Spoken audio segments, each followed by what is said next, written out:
Okay, I'm back.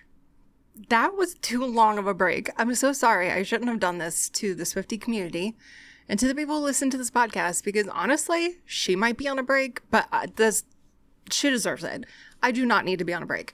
We need to be talking all the time about Taylor Swift and all the random thoughts we have about her. So welcome back, me and you.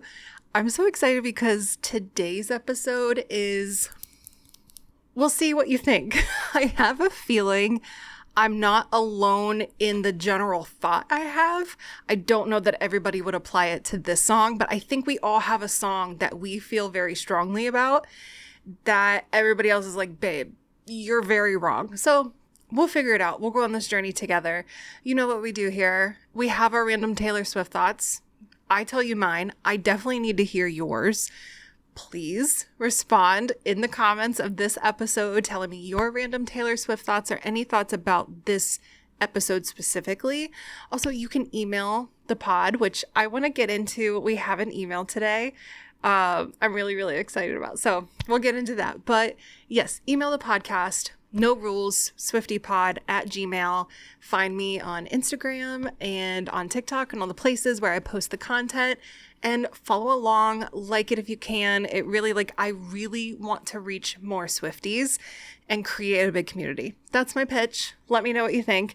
Okay, let's get into this email. We had somebody email just a couple weeks ago, so I did not miss it in my big long break I took. Her name is Haley, and she says, "Hi, Brianna. My journey to Swiftiedom is basically, I have loved Look What You Made Me Do and Shake It Off from a young age. Then in 2023, during the Midnights era, I found out about the Eras Tour and I wanted to go. So I decided to become a full-blown Swiftie.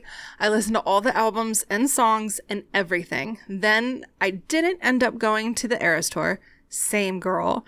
But I stayed a Swiftie. That's my start. Honestly, I love that start for you. I love any start into Swiftiedom. And I feel like however it develops and however it goes, you're here, we're here, and we all get to fan out together. Fangirl, fanboy, be clowns.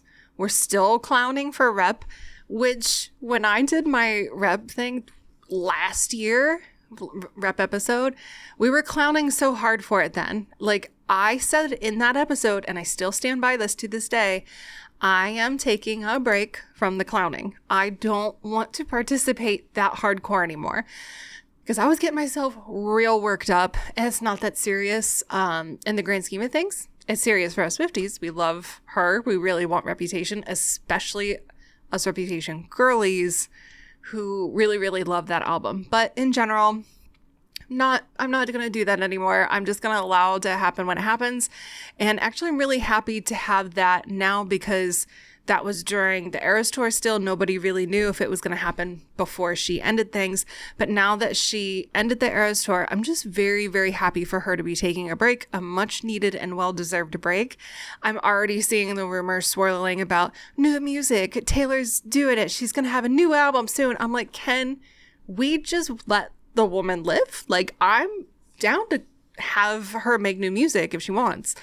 I'll be so excited and happy and I'll purchase all the things when that happens. But let's just let Taylor live. Like, let's let her and Travis have a moment. They both very much deserve it.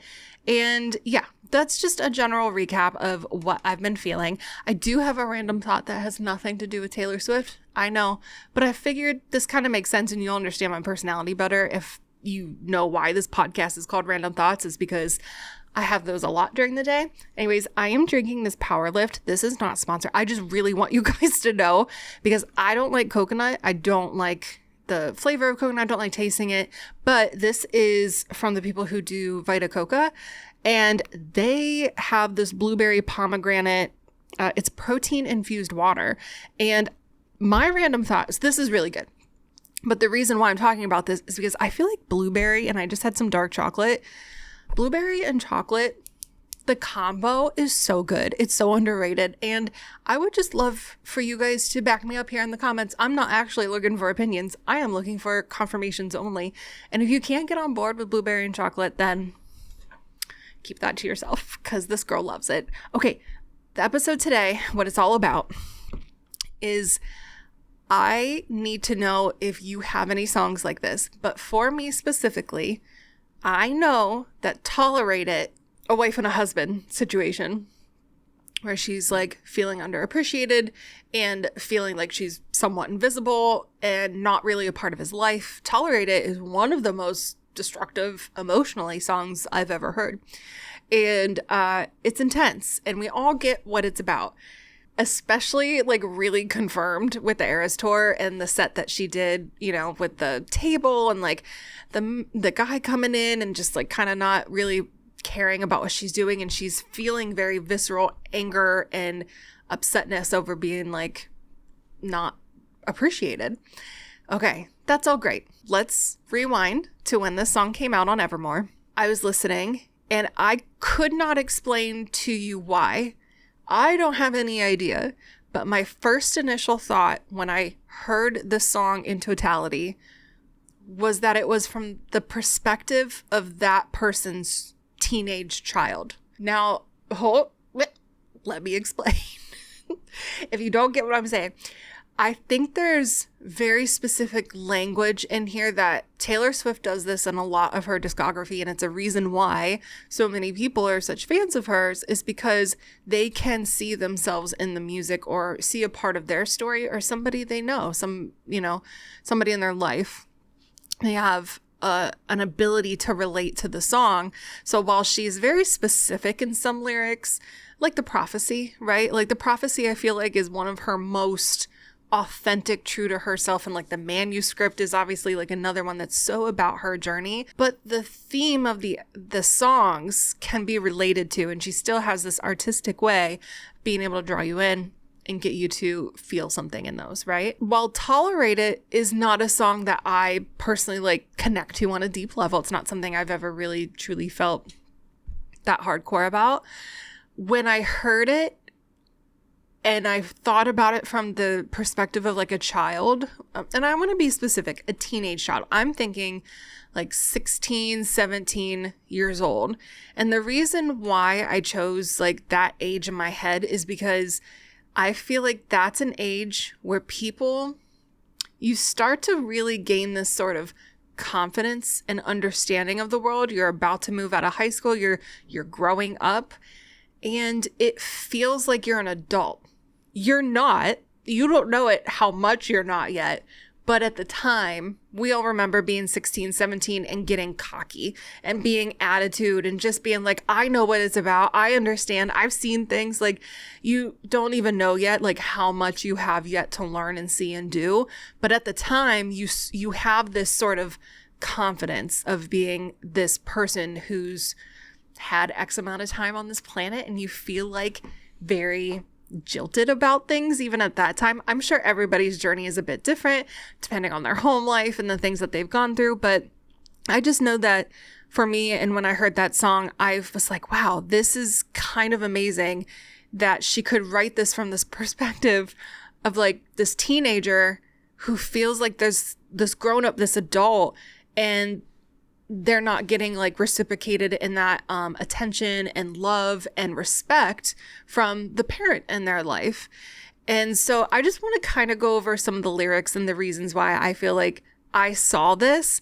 But again, please tell me if there's another Taylor Swift song that you're like, wow, I know that it's not about this, but I gotta tell you, this is what I think it's about. And I love that it could be completely different. That's totally fine. I mean, look at mine. One of the reasons why I felt like this was from the perspective of the teenager, of the parent who's they're kind of speaking about, is that like, you know, she starts the song with like, I sit and watch you, and your parents, whether you really like internalized it or not, you did learn pretty much everything from them. They're your first people in your life that you base all of your things off of. And so that like, I sit and watch you type of thing is like, man, especially if someone's not that present in your life, when they are around, I feel like a child is really going to be like intaking all of what that, you know, parent is doing and offering and saying and how they react, and like just taking it all on, probably like not great in like an emotional way. But yeah, she kind of starts the song with that, but it's you're so much older and wiser. I understand from the perspective of like maybe someone who's in their 20s that married somebody like in their 40s or something, but so much older and wiser, to me just gave me parent-child vibes when I was listening to it. And that would make sense, right? Because as a kid, you're coming into this confident era, but you still realize like that person is so much older, they know so much more, and they say such amazing things when they're around. But when they're not around, that's kind of the problem. I also like that in this song, it kind of ebbs and flows between this longing, like a longing for this person to be in their life and to see them, truly see them, and then also an anger. And it like just diverts back and forth in between those things, which again was giving me kid vibes. Like I was getting a teenager who is just at the end of the day wants their parent around. And I will be very specific. I actually envisioned like a teenage boy seeing his father kind of be in his life and then not in his life, and then be in his life and then not in his life. And like I see this teenage boy like trying so hard to impress this person, and then this dad just gives nothing back. And so when I guess I'll stop saying like teenager in general and just say like this child, this boy child, it's how I envisioned it, is ebbing and flowing in between this like longing of really just wanting this parent, and then this anger of like, why are you keeping me shut out? I'm a full-grown person, you know? So, well, we'll get into this more. This is another lyric that I was like, oh, come on. We know children, especially teenagers, are like this.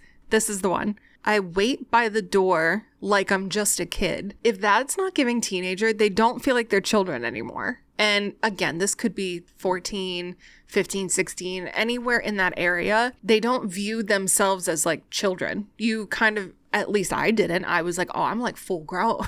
When I was like 16, 17, I definitely was then not in the like, oh, I'm just a kid. I was like, no, I know everything. So I again get that feeling from like this song of just like I'm just some kid, but it's like I'm not. I'm growing up and I'm evolving into this person, and you're not seeing it because you're not here. I think one of the last things I'll say about why I feel like Tolerate It really for me was like from the perspective of a teenage boy. This part of the bridge where they say, always taking up too much space and time. I just again envision this, I guess, working professional father who is in and out of this child's life. And when they're home, but they're not really like present and with them or care about this child. It's more, it feels like this child is just sort of like a bother. And that this song is from this child's perspective of, I'm giving so much, I'm trying, and I try to think to do all the things that would make you happy. I'm polishing the plates, I'm setting everything up so you don't have to be worried and scared. Like, how many people do you know, or even yourself, grew up in a household where you were walking on eggshells? You were trying to keep the peace as a child. Again, not even really realizing that you are a child, but like your happiness and mental well-being and sort of the emotional heartbeat of this house felt like it was reliant upon you being a good kid, you making sure you didn't do anything bad. Yeah, I don't know. It's random. And that's what this podcast is all about. It does feel like Tolerate It could be from the perspective of a child talking to their parent. And again, I'm happy to hear any of the feedback that you have on it. But if there are other songs from Taylor that you get different perspectives of, I have to know it. You can, send me an email. You can make it 14 paragraphs long. I'm the girl to do that too, because I'm obsessed with this woman and everything surrounding her. So I need to know all your thoughts. If you have anybody you want to see on the podcast, somebody that's a Swiftie, somebody who you want to hear their random Taylor Swift thoughts, please let me know. Also tag them in anything so that way we can get connected. And thank you so much for being patient and for staying on this journey with me. I am so excited. We're in the Gotham Network Studio. So if you don't know, my husband and I own Gotham Production Studios here in New York City, and we started a podcast network. So come on, Swifties, come through. We're on a network now, baby. We're so excited. Thank you guys so much, and I will see you guys very soon.